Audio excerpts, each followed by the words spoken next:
My name is Lucille. I am 58 years old. On the day I buried my husband Arthur, his son Gabriel told me to pack my things and get out of the house that had been my home for 12 years. The scent of the lilies from the funeral arrangement still clung to my black dress, a sweet and heavy smell that felt suffocating. Everyone else had driven away their taillights, disappearing into the gray afternoon. I stood on the porch, my hand still on the doorframe, trying to remember how to breathe. Gabriel walked up to me, his polished shoes quiet on the wooden boards. He didn't put a hand on my shoulder. He didn't offer a single word of comfort. He leaned in his voice, a cold, precise instrument, and he whispered the words that would split my world in two. Before I share what happened next in that fog of grief, I want to ask you something. Where are you listening to this story from? Please take a second to let me know down below. And if you have ever felt your world turn upside down in a single moment, if you've ever been so stunned you couldn't speak, hit that like button and subscribe. It helps more than you know. Now let me take you back to that front porch right after the last car drove away. It began with quiet, not an empty quiet, but a peaceful one. I met Arthur in the town library where I worked as an assistant for nearly 20 years. He was a man, about 15 years my senior, who always requested history books, the dense, scholarly kind. He had a gentle way about him, a patience in his movements. We started with polite nods, then progressed to comments on the weather, and finally to conversations about the books he was returning. He told me once he loved history because it was the study of how people survived. I didn't know then how much I would need that lesson. Our courtship was not dramatic. It was a series of shared cups of tea in the library's reading nook, then walks in the park, then dinners at a small Italian restaurant with checkered tablecloths. He was a businessman, but he never led with that. He was a widower, his first wife passing from a long illness many years before. His son Gabriel was already a grown man in law school at the time. Arthur proposed to me in his backyard garden, not with a grand speech, but with a simple question as we watched the fireflies. "I think my life would be better with you in it, Lucille. Would you consider building a life with me?" I said yes. The house was not a mansion. It was a 2-story cedar home with a wide porch set on a wooded lot just outside of town. Arthur had bought it years before and had been slowly fixing it up himself. He showed me the molding he'd replaced the bathroom tile he'd laid. It was a labor of love. Our marriage was built in that space. We had our morning coffee on the porch swing. We spent evenings in the den, him reading his histories, me with a novel. It was a deep, contented happiness, the kind you don't realize is fragile until it's gone. Gabriel was the chill in the air. He was a handsome man, sharp-featured like his father, but where Arthur's eyes were warm and contemplative, Gabriel's were like shards of flint. He was fiercely intelligent and fiercely resentful of me. He skipped our small wedding. He would visit on holidays, his presence a dark cloud. He spoke to his father with a strained civility, and to me with a polite disdain that was far worse than outright anger. He saw me as an interloper, a gold digger who had charmed a lonely old man. Nothing I did could change his mind. I baked his favorite pecan pie. I remembered the anniversary of his mother's passing and placed fresh flowers by her photograph in the hall. He would thank me with a tight, insincere smile that never reached his eyes. Arthur would often find me quietly upset after one of these visits. He'd hold my hand and say, "Give him time, Lucille.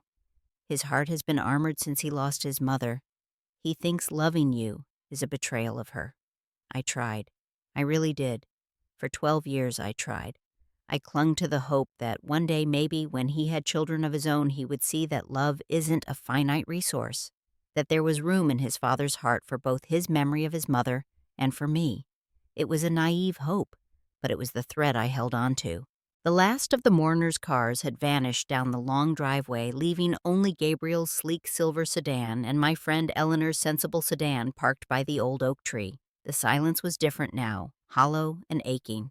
I was about to turn and go back inside to face the empty house when Gabriel stepped out onto the porch. He had changed out of his funeral suit into dark slacks and a sweater, looking like he was about to head to a business meeting. "Lucille," he said.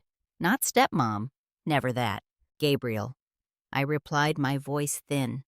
"Thank you for coming today. I know it was hard." He ignored the pleasantry. He stood directly in front of me, blocking my path to the door. "We need to talk about the practical matters." I nodded, expecting to discuss the will, the lawyer, the things one discusses. "Of course. Would you like to come in? I could make some tea. That won't be necessary, he said, his tone flat. This won't take long. You'll need to make arrangements to leave. I blinked. The words didn't compute. Leave the house, he clarified, as if speaking to a slow child. This property, it's under the legal ownership of Hammond and Son, the family partnership. With Dad gone, I am the sole remaining partner, which means I am the sole owner. A cold wave washed over me, starting at my scalp and moving down to my feet. That can't be right, Gabriel. This is our home. Your father and I lived here together for 12 years. His name was on the partnership deed. Yours is not. He reached into his inner jacket pocket and pulled out a standard white envelope. He held it out to me. I didn't take it. This should help with the transition. It's a financial gesture to assist you in finding a new place. My hands were trembling. I clenched them into fists at my sides. A financial gesture. Gabriel, I just buried your father. This is my home. His expression didn't flicker. It was my father's house. Now it's mine. I want you to pack your personal belongings and be out by tonight. The sheer brutality of it stole my breath. Tonight? You can't be serious. I am completely serious. He finally placed the envelope in my numb hand. It was insultingly thin. I've already changed the locks on the back door. The front lock will be changed tomorrow morning. I suggest you focus on packing. Panic, sharp and acidic, rose in my throat. I fumbled for my phone in my purse, my fingers clumsy. I'm calling Mr. Davies. Right now. Mr. Davies was the family lawyer who had handled Arthur's business for decades. Gabriel didn't move. Go ahead. The phone rang and rang before Mr. Davies answered. His voice sounded weary, older than I remembered. Lucille, my condolences. Mr. Davies, Gabriel is here. He's saying the house belongs to him, that I have to leave. That's not true, is it? My voice was pleading, desperate. There was a long, painful pause on the other end. Lucille, the structure itself. The land, it is held in the name of the Hammond and Son partnership. Arthur and Gabriel were the only partners. Upon Arthur's passing, the partnership assets, well, legally they do pass to the surviving partner. But I'm his wife. We've been married for 12 years. I was nearly shouting. I understand this is a shock, Mr. Davies said, his tone evasive. The marital assets are complicated. The partnership structure makes it very complicated. You should seek independent legal counsel, Lucille. I'm sorry. The call ended. I stood there, the phone limp in my hand, staring at Gabriel. He had a faint, chilling smile on his lips. He had outmaneuvered me before I even knew there was a battle. Eleanor is here. I whispered more to myself than to him. She'll help me, good Gabriel said. I'll be inside. Please limit what you take to your personal clothing and effects. Furniture, appliances, anything attached to the house stays. He turned and walked back into the house, closing the front door softly behind him. The finality of that click was the loudest sound I had ever heard. Eleanor, my rock for over 30 years, took one look at my face and wrapped me in a fierce hug. She didn't ask questions. She just held me while I shook dry sobs wrenching my body. When I could speak, I choked out the story. Her face hardened, a storm gathering in her eyes. That little weasel, she muttered. Okay, Lucille. We're not going to give him the satisfaction of seeing you fall apart. Let's go get your things. We went inside. Gabriel was sitting in Arthur's favorite armchair in the den, scrolling through his phone. He didn't look up as we walked past him and up the stairs to the bedroom I had shared with my husband. The room still smelled like Arthur's sandalwood soap. His reading glasses were on the nightstand. It was too much. Eleanor took charge. She pulled my 2 largest suitcases from the closet and started opening drawers. Clothes, shoes, jewelry, personal papers. She said, her voice brisk to keep us both from crumbling. Photographs. Anything that is undeniably yours. It was a brutal triage. My wedding album. The small jewelry box that held pieces from my own mother. My clothes. I left behind the beautiful linen sheets we'd bought together on a trip to Maine. I left the antique dressing table Arthur had refinished for me. I left a lifetime of shared purchases of ours because Gabriel had deemed them attached to the house. As we hauled the suitcases down the stairs, Gabriel finally looked up. The key, he said, holding out his hand. I froze. What? The house key. On your ring. With trembling fingers, I fumbled to separate the worn brass key from my car key and my mailbox key. The metal felt warm from my body heat. I dropped it into his waiting palm. He closed his fist around it. "I'll have the rest of your things boxed up and donated," he said, as if discussing trash removal. That was the final cut. "You can't do that." "I can, and I will." He stood up, his height intimidating. "This concludes our business, Lucille. Do not come back." Eleanor stepped between us, her short frame radiating a protective fury.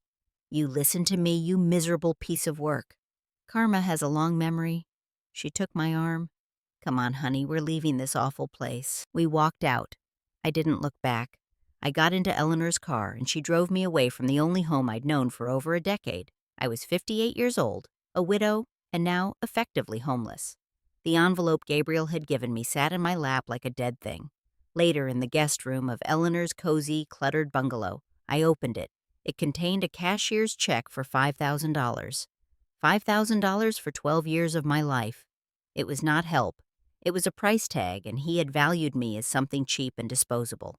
The next few days passed in a blur of gray haze. Eleanor's guest room was cheerful with yellow curtains and floral quilts, but it felt like a museum diorama of a normal life, one I could no longer access. Sleep was a fractured series of nightmares, where I was always searching for Arthur in our house, but the rooms kept shifting and Gabriel stood in every doorway holding my key. Eleanor, pragmatic and furious, made appointments.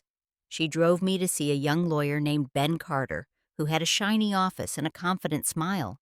I spread out my documents on his desk, our marriage certificate, a few joint bank statements, the deed to my old car. I told him about the partnership, about Gabriel's claims. Ben's confident smile faded as he took notes. He made some calls, pulled up some property records on his computer. After an hour, he leaned back, steepling his fingers. "Mrs. Hammond, from what I can see, your stepson is technically correct about the ownership of the primary residence.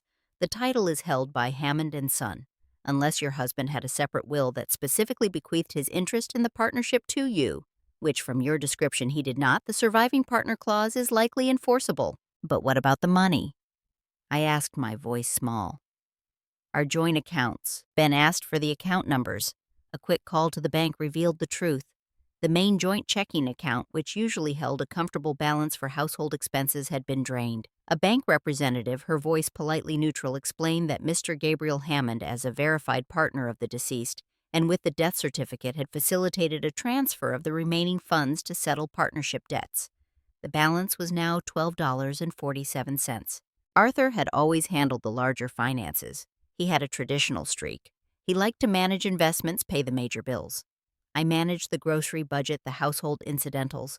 I never felt controlled, just cared for. Now that care felt like a trap. I was adrift without a financial rudder. The final blow came 2 days after the funeral. The home phone at Eleanor's house rang. It was a representative from First Regional Bank, the institution that held the mortgage. I was confused. The mortgage, Arthur told me, it was paid off years ago. The man on the other end cleared his throat. "Our records show a home equity line of credit was taken out on the property 18 months ago under the Hammond and Son partnership. Payments have been deferred, but with the passing of Mr. Arthur Hammond, we've been notified by the surviving partner, Mr. Gabriel Hammond, that he will be ceasing payments. The line is now in default. We will be initiating foreclosure proceedings unless the full balance is satisfied." I hung up my hand pressed to my mouth. Gabriel wasn't just kicking me out. He was salting the earth. He was making sure there was nothing left for me to even fight for. He wanted the house to crumble under debt so he could maybe claim a tax loss, or maybe just so I could never have it. That afternoon, the mail came. Among the flyers and condolence cards was a stiff, official-looking envelope from a law firm I didn't recognize. It was addressed to me at Eleanor's house. My heart pounded with a new sick fear. Inside was a formal typed letter from Gabriel's lawyer. It cited trespassing laws and demanded I return any and all property not explicitly personal in nature that I had removed from the premises. It stated I was forbidden from approaching the property within 500 feet. Enclosed was a single, glossy photograph. It was a picture taken inside the garage. My things, the dressing table, my books, the boxes of Christmas decorations, Arthur's old record player that we used to listen to on Sunday mornings, were all piled in a chaotic heap in a corner covered in a fine layer of dust. They looked like garbage, waiting for pickup. He had taken a picture of my life discarded and mailed it to me as a legal document. I slid to the floor of Eleanor's hallway, the picture fluttering from my hands. The pain was no longer sharp. It was a deep, drowning ache. This was more than greed. This was eradication. He was trying to erase me from the narrative of his father's life to prove I had never mattered. And with every piece of paper, every legal maneuver, it felt like he was succeeding. I had nothing. No home, no money, no legal standing. Just the crushing weight of his contempt and the echoing silence of Arthur's absence. On the morning of the third day after the funeral, I couldn't get out of bed. A heavy woolen blanket of despair had settled over me. The $5,000 check from Gabriel was on the nightstand. I hadn't cashed it. Taking it felt like accepting his valuation of me. Eleanor brought me tea and toast, her face etched with worry. She'd been fielding calls from well-meaning friends, putting them off. "The mail came," she said gently, setting a small stack of envelopes on the bedside table. Mostly cards. I nodded, not looking. A little later, forcing myself to move, I shuffled the envelopes. One stood out. It was larger, on thick, creamy paper with a subtle texture. The return address was embossed in navy blue Aldridge and Associates, with an address in a city about 2 hours away. There was no stamp, no postmark. It had been hand-delivered by courier. My name and Eleanor's address were written in a precise old-fashioned script. A cold trickle of apprehension different from the dull ache went through me. What now? Was this another blow from Gabriel, some new legal horror from a fancy firm? With unsteady hands, I slit the envelope open. Inside were 2 items. The first was a letter on formal letterhead, also handwritten in the same meticulous script. "Dear Mrs. Hammond, please accept my deepest condolences on the loss of your husband Arthur. He was not only a client, but a man I respected greatly. Per Arthur's explicit and detailed instructions, this correspondence is to be delivered to you only after his passing, and only after you have vacated the primary residence on Willow Lane." He was most insistent on this sequence of events. He anticipated a period of transition that might be challenging. "Enclosed, you will find a cashier's check drawn from a trust established by Arthur some years ago, of which you are the sole beneficiary. This disbursement is the first of its kind, authorized under the conditions he set forth. There is also a personal item Arthur left in my care for you to be passed along under these same circumstances. I am at your disposal to discuss the terms of the trust and any further arrangements at your convenience. Please call my office to schedule a meeting. With sincere regards, Walter Aldridge Wame."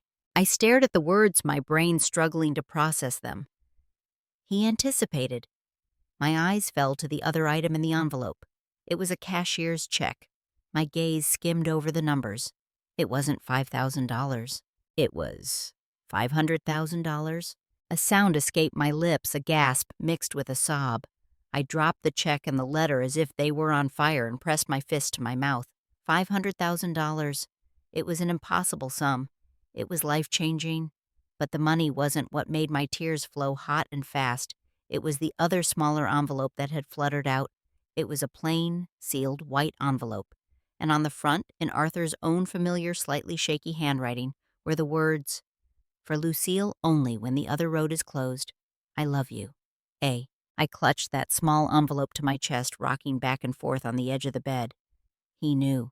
Somehow my quiet, history-reading husband had known that Gabriel would do this. He had seen the flaw in his son's character that I had desperately wanted to believe could be mended, and he had built a secret road for me to walk when Gabriel slammed the main gate in my face. This wasn't just money. This was a message from beyond the grave.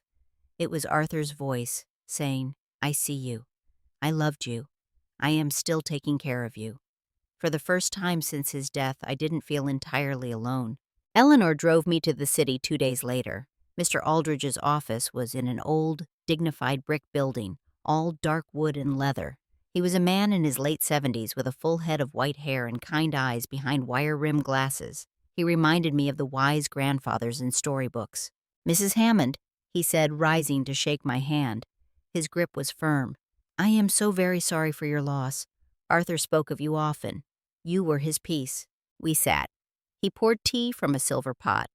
"Arthur came to me about 8 years ago," he began. He was deeply concerned about Gabriel's trajectory. His son was brilliant, but morally flexible. Arthur had set up the Hammond and Son partnership years before to teach Gabriel about business to give him a stake. But over time, Gabriel began to see it as his exclusive birthright. He made poor decisions, took risks with partnership assets. Arthur had to bail him out more than once quietly. He took a sip of tea. Arthur loved his son, but he was not blind. He told me, "Walter, I fear the moment I am gone, he will turn on Lucille. He resents her presence, and he will see her as an obstacle to what he believes is fully his." So we made a plan. The trust, I whispered. Yes, Arthur had a significant separate asset, a large savvy real estate investment he made long before he met you, which he never rolled into the partnership. Its proceeds were substantial. He placed those assets into a revocable living trust with you as the only beneficiary. It was completely separate from the partnership, from the house, from everything Gabriel knew about or had access to. Gabriel believed his father's wealth was tied up in their business. Arthur let him believe that. The house on Willow Lane, the partnership, it was a decoy. The scale of Arthur's quiet foresight was staggering. In a manner of speaking, Mr. Aldridge nodded. It was an asset, yes, but not his primary one. He knew Gabriel would fixate on it, claim it. He wanted Gabriel to have something to believe he had won the estate. But the true value, the security, was always meant for you. He opened a drawer and placed a small, sturdy lockbox on the desk. He handed me a single small key. "Arthur also left this for you. He said it contained the ammunition for a peace treaty if you ever need to negotiate." My hands trembled as I opened the box. Inside were 2 items. One was a key for a safety deposit box at a different bank. The other was a simple leather-bound notebook. I opened it. It was Arthur's handwriting, a series of dated entries stretching back nearly 10 years. March 12th, JG demanded $75K from partnership account for a sure thing investment. I refused. He withdrew $50K anyway, citing a partner's draw. No documentation provided. August 5th, found out used partnership letterhead to guarantee a personal loan for a friend, potential liability. January 18th, confronted G about missing equipment from the construction site. He claimed it was sold for scrap to cover payroll. Payroll records do not support this. Page after page of clear, calm, factual records. Dates, amounts, conversations, discrepancies. It was a ledger of Gabriel's betrayals, not of me, but of his own father and their business. Arthur had been documenting it all, not with anger, but with the meticulous eye of a historian documenting a troubling era. I looked up at Mr. Aldridge, tears blurring my vision.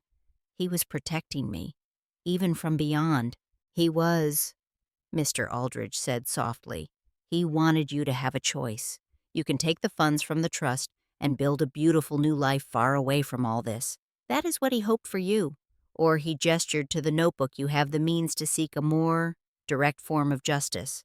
The choice is entirely yours, Lucille. I sat there for a long time, the weight of the check, the notebook, the key in my hands.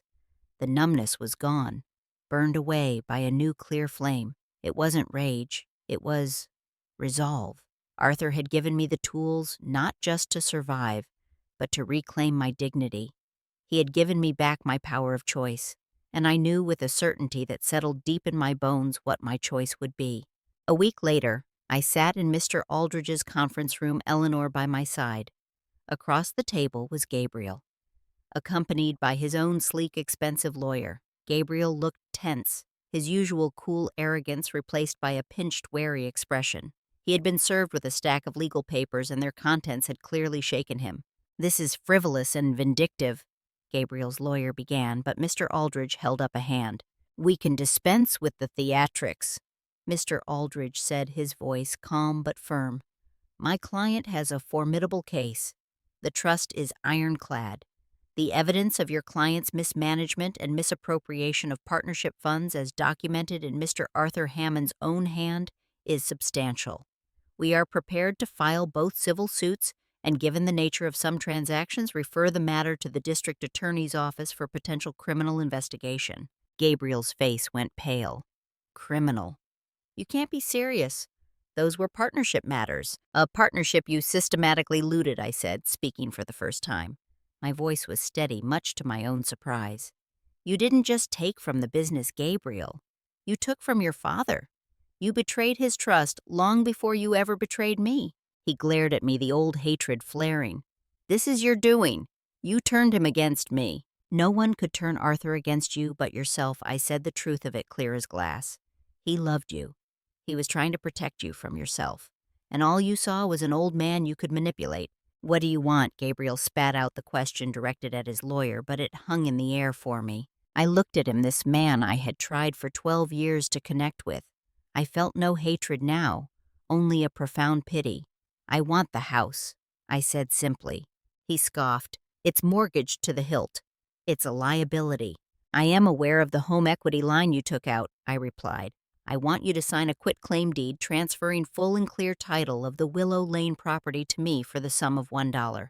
You will satisfy the outstanding balance on the line of credit from your personal or partnership funds. In return, I will not pursue civil action against you for the funds you misappropriated, and I will not authorize the release of your father's notebook to any authorities. His lawyer leaned over, whispering frantically in his ear. Gabriel's jaw worked. He was cornered, and he knew it. The notebook wasn't just about money. It was about his reputation, his law license, his freedom. And the trust, he asked, his voice hoarse. The trust is mine, I said. It was never yours to begin with. This is not a negotiation about that. This is about you returning the one thing you took from me out of pure spite. The house was my home. You wanted me to have nothing. I am choosing to take that one thing back. The silence stretched. Finally, Gabriel gave a single sharp nod. Fine. His lawyer looked pained, but began drafting the terms. It was over in less than an hour. I would get the house free and clear. He would get to walk away without facing a courtroom or a jail cell. As he stood to leave, he couldn't resist one last bitter shot. Enjoy your empty victory. It's just a house. I looked at him, truly looked at him for the last time. You're right, Gabriel. It is just a house. But you've lost so much more than that. He had no retort. He turned and walked out a defeated man who had won the battle for a hollow prize and lost the war for his father's legacy, his own integrity, and any claim to a family. I felt no triumph, only a quiet, deep exhaustion and a sense of a door finally closing. I sold the house on Willow Lane. It held too many ghosts, both beautiful and painful. The sale brought in a good sum, even after settling a few final bills. Combined with the trust, I was, by any definition, a wealthy woman. But the wealth I valued most wasn't in the bank. I bought a small, light-filled condo in a coastal town Arthur and I had visited once and loved. It has a balcony that looks out over the ocean. I can hear the gulls and smell the salt air. I used a portion of the money to establish the Arthur Hammond Memorial Scholarship at the local community college for adult students returning to education. He would have liked that. My days are simple. I take long walks on the beach with Eleanor when she visits. I've joined a pottery class and discovered I am terrible at it, but I laugh a lot. I grow herbs in pots on my balcony. I am learning how to be Lucille again, not just Arthur's wife or Gabriel's victim. The grief for Arthur is still there, but it has softened, woven into the fabric of my life now, like a bittersweet thread. I think about Gabriel sometimes. I heard through a mutual acquaintance that his law practice is struggling. The word untrustworthy has a way of spreading. I feel no joy in his downfall, only a sad recognition that the prison he built is of his own making. He wanted the appearance of wealth, the property, the win. In his ruthless pursuit of it, he lost the only things that make wealth meaningful: peace, connection, and a clear conscience. The lesson I learned is this: true wealth is not about what you can take or hold on to. It's about what you build that can't be taken away. It's the love Arthur left for me in a sealed envelope. It's the loyalty of a friend like Eleanor. It's the quiet courage you find in yourself when the ground disappears beneath your feet. It's the freedom of a new morning by the sea with no one to answer to but your own healing heart. They say what doesn't kill you makes you stronger. I don't know if I'm stronger, but I am wiser. I am more grateful for small kindnesses. I am more protective of my peace. And I know now that even in our darkest hour, we are often being guided, loved, and prepared for the next chapter by forces we cannot always see. So to all of you listening, I leave you with this question: Have you ever had to redefine what wealth and security mean to you after a great loss? How did you find your footing again? I would be so honored if you shared your story in the comments below. If this journey of mine resonated with you, please give this video a like. It lets me know I'm not just speaking into the void. Subscribe if you'd like to hear more stories of resilience because we all have them. And if you know someone who might need to hear that there can be light after a very dark time, please share this with them. Thank you for listening to my story. Thank you for being part of this community where we can heal together. Wherever you are, whatever you're going through, be gentle with yourself. Your peace is your greatest treasure. Guard it well.